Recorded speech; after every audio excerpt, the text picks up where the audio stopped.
ঈদের আগেই শিল্প কারখানার শ্রমিকদের বকেয়া মজুরি বেতন পরিশোধ করা হবে। সিলেটে প্রশাসনিক কর্মকর্তাদের সাথে মতবিনিময় শেষে সাংবাদিকদের এমন কথা জানিয়েছেন বাণিজ্য মন্ত্রী খন্দকার আব্দুল মুকতাদির। একই সময় প্রবাসী কল্যাণ মন্ত্রী জানান, বিশ্বের বিভিন্ন দেশে বন্ধ শ্রমবাজার খুলে দেওয়ার ব্যাপারে কার্যকর উদ্যোগ নেওয়া হচ্ছে। আর বিভিন্ন প্রকল্পকে দুর্নীতিমুক্ত করাই বড় চ্যালেঞ্জ বলে মন্তব্য করেন পানি সম্পদ মন্ত্রী। সিলেট থেকে আনিস রহমানের ক্যামেরায় সজল ছত্রীর রিপোর্ট। দুপুরে সিলেটের সার্কিট হাউসে প্রশাসনের বিভিন্ন কর্মকর্তাদের সাথে মতবিনিময় করেন বাণিজ্যমন্ত্রী খন্দকার আব্দুল মুকতাদির ও প্রবাসী কল্যাণমন্ত্রী আরিফুল হক চৌধুরী। মতবিনিময় শেষে বাণিজ্যমন্ত্রী সাংবাদিকদের বলেন, ইউরোপিয়ান ইউনিয়ন সহ ধারাবাহিকভাবে বিভিন্ন দেশের সাথে মুক্ত বাণিজ্য চুক্তি করা হবে।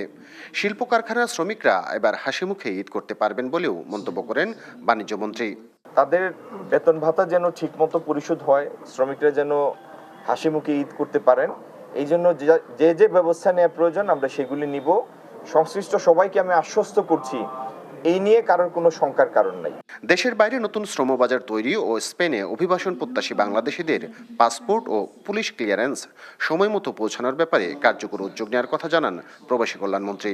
পরে আমরা নির্বাচনী ইশতেহার অনুযায়ী প্রবাসীদের জন্য প্রবাসী কার্ড যেটা ইমিডিয়েট চালু হবে, এবং একই সঙ্গে স্পেনের বিষয়টা স্পেসিফিকলি আমরা ফরেন মিনিস্টার ওয়াইসিতে গেছেন, ওইখান থেকে আসার পরেই আমরা যৌথভাবে বসে এটা যাতে দ্রুত গতির সময়ের মধ্যে এটা সমাধান করা যায় তার পদক্ষেপ নেওয়া হয়েছে। একই সময়ে সিলেট সফররত পানি সম্পদ মন্ত্রী শহীদুদ্দিন চৌধুরী এনি জানান, নদী ও খাল খনন এবং হাওর রক্ষা বাঁধে এবারের কাজে কোনো দুর্নীতির সুযোগ দেওয়া হবে না।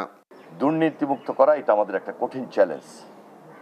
আমরা আমাদের মহৎ এই উদ্যোগ থেকে দায়িত্বটুকু এইভাবে নিচ্ছি, জনসাধারণের জন্য যেটা প্রয়োজন সেটা আমরা পাহারা দিয়ে শেষ করবো ইনশাল্লাহ। সজল ছত্রী, এনটিভি নিউজ, সিলেট।